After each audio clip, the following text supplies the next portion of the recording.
도아 안녕하세요. 반갑습니다. 사주팔자 쉽게 풀어주는 남자 도아도르입니다. 진로, 이직, 그리고 사업 확장 같은 부분은 개인 사주팔자 영향을 많이 받기 때문에 제가 이거를 일괄적으로 정리해서 말씀을 드리는 게 좀 어려웠습니다. 그렇다고 해서 제가 이 내용을 저만 알고 얘기를 안 해드리는 것보다 특히 요즘 경기가 안 좋기 때문에 사실 그 어느 때보다 도움이 되겠다는 생각이 들더라고요. 그래서 오늘 내용은 조금 더 25년 진로, 이직, 승진, 취업, 사업은 1탄에 이어서 2탄 영상 조금 더 시기적으로 내가 몇 월 달에 승진을 할 수 있을지, 취업과 이직을 할 수 있을지, 그리고 사업자이신 분들은 내가 몇 년도를 기점으로 사업적으로 성장할 수 있을지, 확장할 수 있을지, 직장인 또는 사업자뿐만 아니라 두 카테고리에 있는 분들 모두 다 볼 수 있는 방법들을 좀 제시해 드릴 거고요. 그리고 마지막으로 내 사주팔자에 근거해서 진로와 이직, 승진, 사업, 여러분들이 하시는 일과 관련해서 특히 내가 연도별로 어떤 흐름으로 이직이나 사업을 확장할 수 있는지 내 사주팔자를 직접 볼 수 있을 테니까 오늘 영상도 끝까지 한번 봐주시면 좋을 것 같습니다.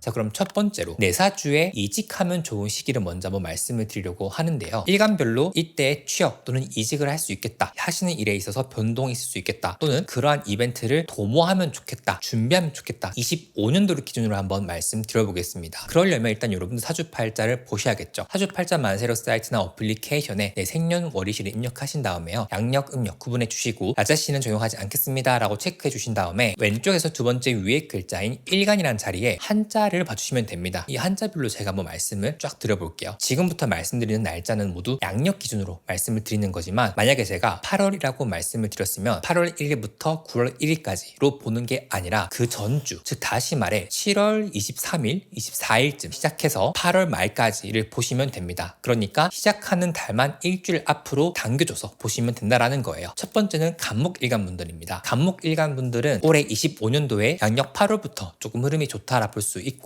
7월 20일 때 금방으로부터 이직 제한, 진로의 변화, 직업 변화 같은 것들이 있을 수 있다라 볼 수 있고요. 두 번째 을목일간입니다. 을목일간 분들은 양력 9월부터, 즉 다시 말해서 8월 20일 근처부터 9월 말까지 이러한 변화가 있을 수 있다 볼 수 있는데 조금 더 높은 확률로 을목일간 분들은 이때부터 굉장히 바빠지기 시작할 것입니다. 여러분들의 직장이나 진로 같은 것들이 더 넉넉한 환경에서 편하게 일을 하는 것이 아니라 정말 여러분들이 갈릴 정도로 조금 더 근무 환경이나 근무 강도가 높아질 수 있음을 의미할 수도 있어요. 이 의미가 뭐냐 하면 여러분들이 이때부터 내 일을 내가 직접 팔 수도 있다라고도 볼 수 있습니다. 그 다음에 병화일간입니다. 병화일간 분들은 양력 5월부터 6월 이 두 달 내내 하는 일에 대해서 일의 변화가 있을 수 있거나 또는 진로 변경이나 이직 같은 이벤트가 발생할 수 있는데 6월 달부터는 내가 하고 싶은 것, 내가 원하는 곳, 내가 원하는 회사, 직무 이런 부분에 대해서 조금 더 니즈가 커질 수 있다. 그래서 그러한 것들을 잘 준비해 나가신 분들 같은 경우에는 여러분들이 원하는 포지션을 잘 차지할 수 있고 한동안은 일하면서 굉장히 신나고 재밌게 할 수 있을 것 같다. 그리고 한 포지션에 오래 있을 수 있을 것 같기도 하니 이직을 하더라도 동종 업계 같은 직무로 이직할 수 있다. 언제까지? 27년까지 라고 봐주시면 됩니다. 정화일간 분들 같은 경우에는 양력 6월부터 양력 7월 말까지니까 5월 20일 때부터 슬슬 변화가 들어온다라 볼 수 있는데 이때부터 여러분들이 지금 엄청 노력하고 있는 프로젝트가 하나 끝나거나 또는 집중하고 있는 것들이 조금 갈물이 되면서 이제 본격적으로 내 거 해야지, 내 일 해야지 라는 마음이 들 수도 있고 내가 하고 싶은 일에 대해서 깊은 고민이 생기거나 또는 조금 더 많아지는 선택권 같은 게 생길 수 있어요. 즉 다시 말해서 내가 예전에는 어떠한 업무를 할 때 이것만 했다, 나에게 주어진 일만 했다면은 사수라든지 더 많은 일들이나 책임감 같은 것들이 나에게 올 수 있고 또는 내가 케어해야 하는 사람들이 생길 수도 있다라 볼 수도 있습니다. 즉 후임이 생기거나 조금 더 나의 활용 자체가 집단에서 더 커진다라는 의미가 될 수도 있어요. 즉 다시 말해서 회사에서 보이지 않지만 나의 영향력이 커진다라 볼 수도 있는 겁니다. 다섯 번째는 무토일간과 기토일간입니다. 이 토일간 분들은 올해 같은 경우에는 똑같은 흐름으로 일의 변화가 있을 수 있는데요. 양력 8월, 즉 7월 20일부터 8월 말까지 이 한 달 동안은 여러분들이 일의 변화가 있을 수 있다라 볼 수 있는데 무토와 기토일간 분들은 단순히 내가 업종을 바꾸고 싶어 라는 마음보다는 여러분들의 변화라던가 성장이라던가 조금 더 깊은 전문성을 향해서 나아가려고 하는 마음의 발로로 이직을 하거나 취업을 하거나 승진을 하거나 또는 이직 제안을 받을 수 있다라 볼 수도 있습니다. 그 다음은 경금일간 분들인데요. 경금일간 분들은 양력 6월 그리고 양력 11월 즉 다시 말해서 5월 20일부터 6월 말까지, 그리고 10월 20일부터 11월 말까지, 이 시기 동안 여러분들의 일에 변화가 있을 수 있는데 11월 달에는 조금 더 여러분들이 회사 생활에 집중될 수 있다라 볼 수 있고, 6월 같은 경우에는 조금 더 좋은 환경으로 나를 이동시킬 수 있는 흐름이 분명히 있을 수 있습니다. 그래서 조금 더 좋은 제안이나 조건으로 나에게 헤드헌팅이 오거나 또는 이직 제안 같은 것들이 올 때 6월 달에 기가 솔깃해질 수 있다라 볼 수도 있고, 약간 경금일가 분들은 올해 나의 그릇을 좀 테스트하는 마음으로 일을 하고자 하는 마음이 클 수 있어요. 그래서 내 몸과 마음이 편해서 하는 일보다는 조금 더 많은 돈을 벌기 위해서 또는 나를 소모시키며 성장하려는 경향성으로 직업이나 진로, 내가 속해 있는 집단을 결정할 수 있는 마음이 크다라 볼 수도 있습니다. 그 다음에 신금일간 분들인데요. 신금일간 분들은 양력 5월 그리고 양력 11월, 즉 다시 말해서 4월 20일부터 5월 말까지, 그리고 10월 20일부터 11월 말까지 정도로 보실 수 있는데요. 이 두 시기 동안 신금일간 분들은 직업과 진로에 대한 고민 같은 것들이 굉장히 커지면서 내가 어떻게 움직여야 하지? 라는 고민들을 계속 한 것에 대한 결과로서 내가 움직일 수 있다라 볼 수도 있습니다. 이때는 여러분들이 마음 편하게 움직인다라기보다는 정말 진지하게 고민하면서 내가 앞으로 어떻게 해야 되지? 나를 어떻게 사회에서 활용할 수 있을까? 나의 가치를 어떻게 높일 수 있을까? 이런 고민들이 엄청 쌓여 있다가 그 고민에 대한 결과로 내가 결정하거나 결단 내릴 수 있다라 볼 수 있거든요. 그래서 신금일간 분들은 26년도에는 조금 더 일에 대한, 업무에 대한 적응하는 시간이 필요한 시기라 볼 수도 있습니다. 그러한 것들을 해나갈 때 개인적으로 27년부터는 조금 안정화된다라 볼 수 있거든요. 그 말인즉슨 26년 1년 내내 내가 흔들린다라는 것이 아니라 그만큼 직업에 대해서 깊이 고민할 수 있는 시기라 볼 수도 있는 거예요. 근데 이 고민이라 하면은 나에게 과연 이 일이 맞을까 안 맞을까 라는 그런 피상적인 고민뿐만 아니라 조금 더 내가 이걸 어떻게 딥하게 잘할 수 있을까, 즉 내가 속해 있는 분야나 집단에 있어서 대체 불가능한 존재, 대체 불가능한 기술을 가지려면 어떻게 해야 할까에 대한 고민이 커지는 시기라 볼 수도 있습니다. 신금은요, 그런 고민을 하면서 내 가치가 올라가는 일간이기 때문에 이러한 시기들이 꼭 필요하고, 그러한 고민의 시간이 신금 일간에게는 올해와 내년까지는 연결될 수 있다라는 것도 한번 참고해 주시면 되고, 이렇게 나를 재련하는 시기를 잘 겪으면요 28, 29, 30, 31 이 4년 동안은 굉장히 좋을 거라는 생각이 듭니다. 방향성을 잘 잡은 신금 일간 분들은 가치를 2배, 3배로 나를 높일 수 있다는 흐름도 분명히 있으니까 고민이 많다고 해서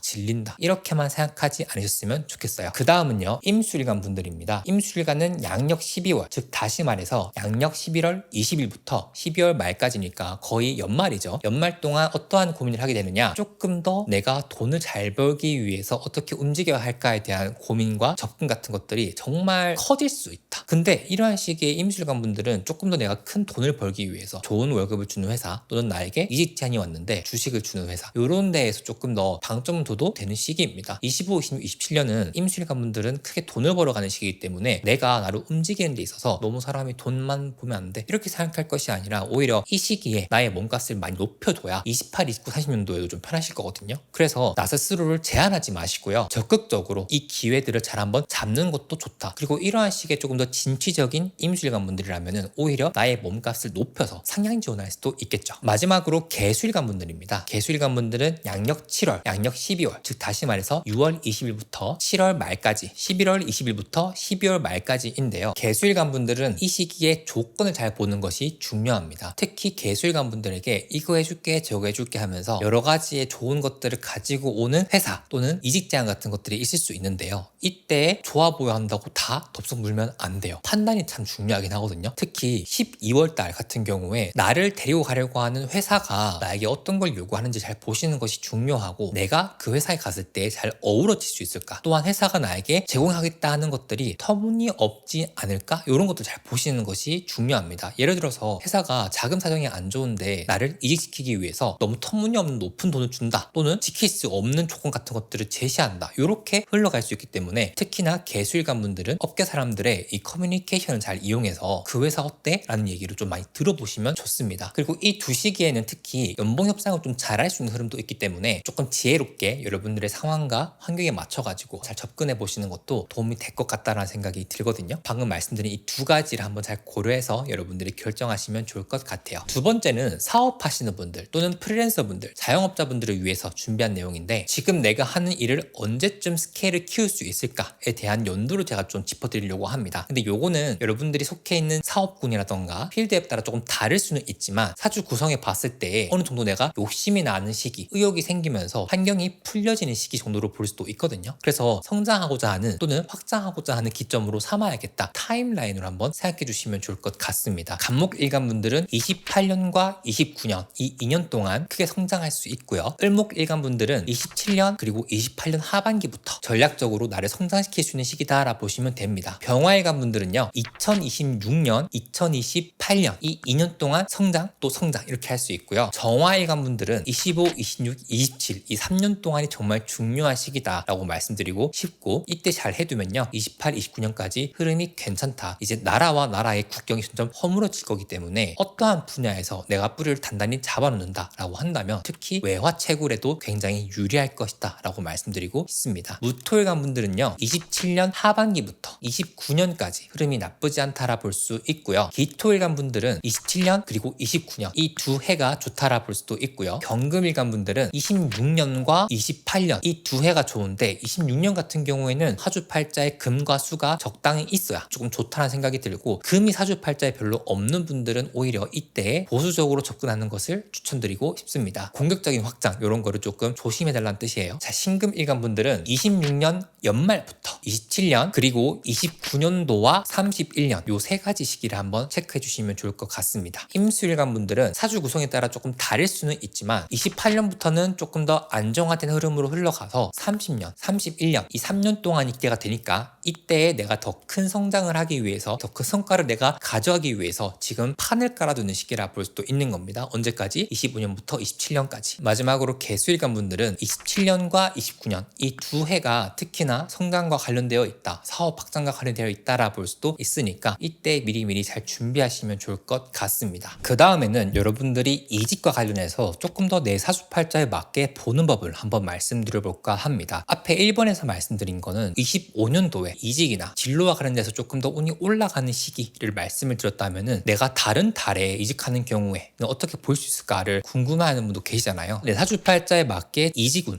대해서 해석하는 방법을 조금 말씀을 드리면 우선 만세력을 보시면 여러분들 8가지 한자가 있죠. 쭉쭉 내리다 보면 2024, 2025, 2026, 2027처럼 연도가 적혀 있을 겁니다. 그 연도를 한번 클릭해 보시면요. 밑에 1월부터 12월까지 이 글자가 나올 건데요. 예를 들어서 나는 8월 달에 이직을 했다. 그러면 8월 달에 적혀 있는 그 글자의 위아래에 한글로 비견겁제, 식신상관, 편제정제, 편관정관, 편인정인이라는 글자가 적혀져 있을 겁니다. 이 글자에 맞게 진로, 취업, 이직, 승진 내가 이직한 시기에 어떤 흐름의 운이 들어왔기 때문에 내가 이직을 하는가 이러한 운을 조금 유추할 수 있거든요. 첫 번째로 비견 운이 들어올 때 이직을 하시는 분들 같은 경우에는 내가 하고 싶은 일을 찾아간다는 의미로 볼 수도 있고요. 그렇기 때문에 이직을 할 때에도 내가 주도적으로 내가 결정해서 간다는 부분이 있고요. 또 동시에 나의 좋은 능력치를 알아봐줘서 누군가 헤드헌팅이 오거나 또는 이직 제안이 들어오거나 하는 이벤트로 내 발로 회사를 나가는 흐름이라 볼 수도 있습니다. 조금 더 나의 뜻을 실현시키기 위해서 움직이는 시기다 보니까 이때에는 회사가 주는 복지라던가 내가 지금 속해 있는 회사가 주는 장점 이런 것들이 상대적으로 작아지는 시기이기 때문에 특히 이때에 독립을 하시는 분도 계시고요. 또는 창업을 하시는 분도 계시고 본인의 뜻을 이루기 위해 움직이시는 분들이 많다라 볼 수도 있습니다. 내 방식대로 일하고 싶은데 날 너무 간섭해. 날 왜 이렇게 가만두지 않는 거야. 나는 나가버릴 거야. 내 소중함은 몰라. 약간 이런 생각이 들 수도 있고요. 내가 여기 꼭 남아 있어야 되나? 조금 더 좋은 데 갈 수 있을 것 같은데? 하는 자기 자신감도 생기는 시기이기 때문에 이때 많은 분들이 몰래 지원서를 쓰거나 면접 보러 오거나 하는 부분도 있죠. 근데 면접이라 하면 조금 더 중요하게 봐야 되는 운이 있거든요. 요거는 제가 이따가 뒤에 설명드릴게요. 이때 보통 내가 가려고 하는 회사는 수직적인 회사보다는 약간 수평적 구조의 회사를 추구하는 부분이 있고요. 나에게 어느 정도의 권한과 책임이 주어지는 것을 선호하는 부분이 분명히 있습니다. 이때 보통 대기업 다니시는 분들이 스타트업으로 가서 실무적으로 더 넓은 스케일의 일을 해보는 것을 좀 목표로 두거나 단순히 돈만 보고 가는 것이 아니라 약간 타이틀을 얻으려고 가시는 분들도 덜어 있긴 합니다. 두 번째는 겁재운입니다. 겁재운은요 굉장히 명확한 것을 요구하게 됩니다. 그러니까 내가 이만큼 일을 했는데 나에게 인센티브가 별로 떨어지지 않네. 그것을 해결하기 위해서 나오고 싶어 하는 게 겁재운이기도 합니다. 그러니까 나는 내가 하는 만큼 돈을 벌고 싶어 하는 마음이 마음이 크게 발현될 때 이직을 하려고 한다라고 볼 수도 있고, 그렇기 때문에 이러한 분들은 성과에 따른 보상이 명확한 것을 추구하는 회사에서 잘 맞든다 또는 승승장구한다라고 볼 수도 있습니다. 그렇지만 이런 회사 같은 경우에는 기본적으로 경쟁 구도나 이런 것들이 좀 심하기 때문에 그만큼 내 몸과 마음이 좀 지치는 거는 분명히 있다. 그렇지만 내가 하는 만큼 성장할 수 있기 때문에 특히 이때는 건강 관리가 조금 많이 중요하다라고 볼 수도 있습니다. 겁재운 때 내가 열심히 일만 하다가 건강을 잃어버리시는 분들이 종종 있거든요. 그렇기 때문에 이런 생활이 좀 길어지다 보면은 내가 돈은 많이 버는데 돈 쓸 시간이 없네? 난 뭘 위해 일을 하지? 난 뭘 위해 사는 걸까? 같은 번아웃이 종종 오기도 합니다. 다른 회사나 다른 직군으로 이직을 하기도 하고요. 또 제가 여기서 한번 팁을 드리고 싶은 게, 겁재원이 들어왔을 때 내가 이직을 하게 된 분들은 면접에서 경쟁 상황에서 성과를 냈던 나의 경험이라든지 또는 갈등 해결 능력, 이런 것들을 조금 어필을 하는 것이 좋습니다. 겁재원이 들어올 때는 약간 내가 이미지 자체가 조금 싸나워 보일 수 있는 부분이기 때문에 저는 그런 거에 개의치 않는 직장인이고 아주 성숙한 사회 구성원이에요 라는 것들을 좀 어필하는 것도 필요해요. 무슨 말씀인지 아시겠죠? 세 번째, 식신운이 들어왔을 때 이직 경향성입니다. 사실 식신운은 웬만하면 다 일을 잘할 수 있는 흐름, 내가 일에 안정적으로 잘 도모할 수 있는 흐름이라 볼 수도 있습니다. 근데 약간 요게 어떻게 조금 발현될 수 있냐면, 일을 하는 나는 괜찮은데 내가 속해 있는 집단에 트러블 메이커가 꼭 하나 있어가지고 그 사람 때문에 뭔가 조금 아쉬움이 있지만 그래도 전반적으로 일 자체는 뭐 나쁘지 않다 정도로 가져가는 시기입니다. 그러니까 대부분의 직장인들이 겪는 고충이 조금 극대화되는 시기라 볼 수 있죠. 일이 싫어서 떠나는 게 아니라 약간 사람 때문에 이골이 날 수 있는 시기라 볼 수도 있고요. 또는 회사에서 나에게 너무 과중한 업무를 주기 때문에 좀 내가 일에 파묻히는 느낌으로 좀 힘듦을 느낄 수 있다, 번아웃을 느낄 수 있다, 그렇게 느껴질 수 있기 때문에 이직을 하려고 하는 흐름이라 볼 수도 있습니다. 또 동시에 이 일만 하고 있으면 성장을 못 하겠는데? 라고 하면서 조금 더 내가 내 전문성, 나만의 가치를 발견하고 더 닦아내기 위해서 이직을 하려고 하는 분들도 많기 때문에, 사실 식신은 환경이 안 좋음에도 불구하고 내 발로 온전히 딛기 위해서 나가는 시기라 볼 수도 있습니다. 그래서 사주팔자에 식신이 없는 분들이 한 직장을 오래 다니지 못하는 경향성이 있어요. 또는 식신이 너무 많아도 한 회사를 오래 다니는 게 아니라 되게 여러 군데를 찍먹하는 분들도 있다. 특히 페이퍼워크 하시는 분들보다는 직장인 분들 중에서도 직군 중에 디자인 하시는 분들, 예체능 하시는 분들, 인사나 교육 관련된 직무에 있는 분들이 특히 식신운이 들어올 때 조금 더 직업 변경을 기민하게 고민하시는 분들이 많더라. 이것도 한번 참고해 주시면 좋을 것 같습니다. 자, 네 번째는요, 상관운이 들어올 때 이직입니다. 상관은 그냥 내가 싫어서 떠나는 거라 볼 수도 있고요. 또 동시에 내가 마음에 안 들어서 내가 회사와 갈등이 있거나 직원과 갈등 때문에 다른 곳으로 가야겠다는 마음이 큰 시기라 볼 수도 있습니다. 이때 내가 어떤 생각이 드냐 하면은, 이 회사가 너무 보수적이다, 또는 내가 여기 있기에는 내가 너무 아깝다, 이 회사는 나를 닮은 그릇이 안 된다, 이런 생각들이 들면서 떠나는 경우가 많고요. 플러스 회사의 비전을 보는 시기이기도 합니다. 그래서 너무 안정적인 회사, 안정적으로 돈이 나오고 월급 주는데 문제없는 회사, 여기에 만족하는 것이 아니라 회사 자체가 지향하는 바라던가 브랜딩, 이런 것들을 조금 더 보면서 내가 거기에 조금 동화되고 싶다는 마음이 커지기 때문에 약간은 힙한 회사에 들어가고 싶다 하시는 분들이 계십니다. 업계에서 조금 이름 날리는, 그래서 약간 구성원들도 되게 화려하고 반짝반짝 빛나고 말도 많고 탈도 많고 약간 그런 느낌의, 그래서 살짝 보수적으로 안정적인 회사보다는 조금 더 진취적이고 신생 회사라던가 조금 더 떠오르는 회사에 관심이 가는 시기라고 볼 수도 있고요. 특히 이때 공무원 분들이라던가 되게 안정적이고 좋은 회사로 평가받는데 굳이 왜 이직을 하지? 하시는 경우가 좀 많아요. 그래서 이렇게 상관운일 때 이직을 잘하기 위해서는 내가 평소에 만들어둔 포트폴리오라던가 내가 조금 통통 튀고 혁신적인 캐릭터이다, 그런 부분에서 많은 노력을 해왔다, 나 소통 잘해, 나 대화 잘해, 약간 이런 것들을 어필할 수 있는 전략도 유효하다라 볼 수도 있습니다. 자, 다섯 번째는 편재운입니다. 편재운이 들어왔을 때 이직은, 보통 직장인 분들은 내가 돈을 벌 수 있는 상한선이 정해져 있다고 생각하시잖아요. 근데 제 주변 분들만 봐도 편재운이 들어올 때 이직하시는 분들은 조금 더 좋은 조건으로 이직하시는 분들이 많더라고요. 예를 들어 조금 더 많은 보수를 받거나 회사에서 주식을 받거나 내가 하는 만큼 성과를 받아가는 회사, 그런 쪽에 내가 니즈가 생기기 때문에 편재운이 들어왔을 때 이직을 하신다 하면은 조금 더 적극적으로 내 능력을 잘 어필하고 이때를 위해서 미리미리 능력을 잘 개발해둬서 이런 것들을 적극적으로 어필하시는 것이 좋죠. 또한 이 편재라는 게 하나에만 갖춰져 있는 것이 아니라 흐르는 느낌도 있기 때문에 제 주변 분들은 이 편재운이 들어왔을 때 특히 국내에서만 있는 것이 아니라 해외 지사라던가 해외로 파견 나간다거나 이렇게 흘러가는 분도 계시고요. 반드시 돈뿐만 아니라 여러분들도 근무를 하시면서 여기 한번 써볼까 하는 분들 있잖아요. 부서에 대한 욕심이 날 때도 편재운 때 이직을 하거나 팀 이동하시는 분들도 많더라고요. 그리고 이럴 때 한번 도전해 보시는 것도 괜찮으니까 여러분들 중에 그런 니즈가 있다 하시는 분들은 편재운에 해당하는 달에 한번 지원을 해보는 것도 도움이 된다라고 볼 수도 있습니다. 여섯 번째는 정제운의 이직입니다. 정제운의 이직은 월별로 보는 것보다는 조금 더 연도별로 보면 좋습니다. 예를 들어서 2026년은 병호년이라고 하는데 이 병호년이라는 글자는 개수 또는 임수분들에게는 정제당하기도 하거든요. 이 시기에 직장인분들은 이직을 통해서 내 몸값을 불려나가는 시기라 볼 수도 있겠죠. 몸값을 불려나가기 위해서 이직을 종종 하시는 분들도 계시잖아요. 그런 접근이 조금 유효하게 먹힌다라 볼 수도 있습니다. 그러니까 한 번에 내 몸값을 내가 올리기 위해서 지르는 게 아니라 단계별로 천천히 나의 가치를 올려서 대우받으려고 하는 전략 같은 것들을 내가 쓰게 되는 시기라 볼 수도 있고, 반대로 이때는 또 회사의 안정성을 고려하기 때문에 대기업, 탄탄한 자본 흐름을 가진 회사를 조금 선호할 수도 있고요. 나는 일적으로 성장하고 싶은 마음은 별로 없어 하시는 분들은 오히려 이때 커리어보다는 취미라던가 결혼, 인간관계, 각자의 나이에 부여되는 역할 같은 것들을 조금 더 채워나가려고 하는 부분이 있기 때문에 굳이 정제운 때는 이직을 안 하시는 분들도 많더라고요. 일을 제외한 나머지 부분에서 본인 삶을 챙기려고 하시는 분들이 좀 많다. 그래서 이때는 반대로 벤처라던가 스타트업 기업에서 근무하시는 분들은 이왕이면은 조금 더 안정적인 흐름의 회사로 가려고 하는 부분이 있다라 볼 수도 있고요. 특이하게 정제운에 이직하시는 분들은 금융 쪽에 돈을 다루시는 업종으로 가시는 분들도 계시더라고요. 회사가 돈을 다루거나 돈을 다루는 일을 하거나 이렇게 빠지는 경우도 있었습니다. 일곱 번째는요, 편관운의 이직입니다. 편관운의 이직은 조금 거칠게 들어오는 부분이 있습니다. 원래 이 편관이라는 게 칠살이라고 해서 몸과 마음에 뭔가 번아웃이 오기도 하고, 직업적으로 봤을 때 조금 군검경처럼 거칠고 약간 날카로운 일 같은 것들, 3D 같은 일 가려질 수 있는데, 편관운의 이직은 굉장히 다이내믹합니다. 나에게 그런 기회들이 엄청 올 수 있어요. 그러니까 예를 들어 가지고 운 쪽으로 봤을 때 특히 다른 회사로 갈 수 있는 문이 크게 열리는 시기라 볼 수도 있거든요. 그래서 생각지도 않은 회사에 내가 이직을 할 수도 있는 흐름이 있기도 하고요. 그 이직이 굉장히 순식간에 벌어지기도 하고요. 팀 이동이나 부서 이동 같은 경우에도 예기치 않게 흘러갈 수 있는 흐름이 있다라 보는데, 보통은 내 의지가 아니라 억울하긴 한데 회사의 지시라던가 이런 것 때문에 약간 흘러가는 흐름이 있거든요. 그래서 내 의사와 반영되지 않은 일의 변화 같은 건 사실 편관이라 볼 수도 있습니다. 또 동시에 편관은 공무원이라던가 정적인 집단 사회에서 되게 공격적으로 승진할 수 있는 흐름이 분명히 있어요. 그래서 공직사회에 오래 근무하시는 분들 같은 경우에는 편관운이 들어올 때 확실히 위로 치고 올라가는 승진적인 기운이 있더라고요. 업무 관련해서는 해외랑도 연결되어 있기도 합니다. 꼭 반드시 해외에서 근무하는 것 외에도 내가 잦은 출장이나 이동 같은 것들이 많다 하는 경우엔 특히나 편관운이 들어왔을 때의 내 일의 흐름 또는 이직의 흐름이라 볼 수도 있고요. 편관운일 때 스타트업 창업하시는 분들 또는 새로운 사업을 하시는 분들도 계십니다. 근데 이때는 내가 제로 베이스에 시작하는 경우가 많기 때문에 생각했던 것보다 사업을 하는 과정에서 힘듦과 부침을 느끼시는 분들도 계신데, 이 시기를 잘 넘기시는 분들은 그게 나중에 탄탄한 기본기가 되시는 분들이 많더라고요. 자, 다음에는 정관운입니다. 정관운에 이직하는 경우에는 앞에 설명드렸던 편관운의 나쁜 내용들을 조금 빼는 느낌입니다. 그래서 취업이든 이직이든 승진이든 다 좋은 게 정관운이 들어올 때거든요. 과거에는 정관을 사기신이라고 해가지고 굉장히 좋은 기운 중에 하나라 봤는데, 아무래도 과거는 공직이 곧 신분이다 보니까 그렇게 보는 경향성이 있었어요. 그렇지만 실제로 주변을 봐도 정관운이 들어올 때 취업을 하시는 분들 같은 경우에는 한 회사에 오래 머물러 있거나 또는 내가 속해 있는 집단이나 사람들의 퀄리티가 전반적으로 나쁘지 않다라 볼 수도 있고, 내가 거기서 잘 적응한다라 볼 수도 있기 때문에 굳이 내가 회사에 대해서 큰 문제가 없으면은 지금 다니는 회사를 유지하는 부분들이 있고요. 또한 내가 좀 옮기고 싶어 할 때는 다른 분들보다는 조금 더 유리하게 도와주는 운의 흐름이 있다라 볼 수도 있습니다. 그래서 사실 사주 구성을 안 보고 도루님 저 언제 이직할까요? 라고 한다면 먼저 나올 수 있는 십성은 정관이에요. 정관일 때 한번 도전해 보세요 정도로는 얘기할 수 있을 만큼 정관운은 이직하는 데 있어가지고 내 계획 같은 것들이 잘 꽃피울 수 있는 시기라 볼 수도 있습니다. 이때 여러분들이 특히 회사의 체계를 좀 보게 돼요. 그러니까 너무 스타트업처럼 수평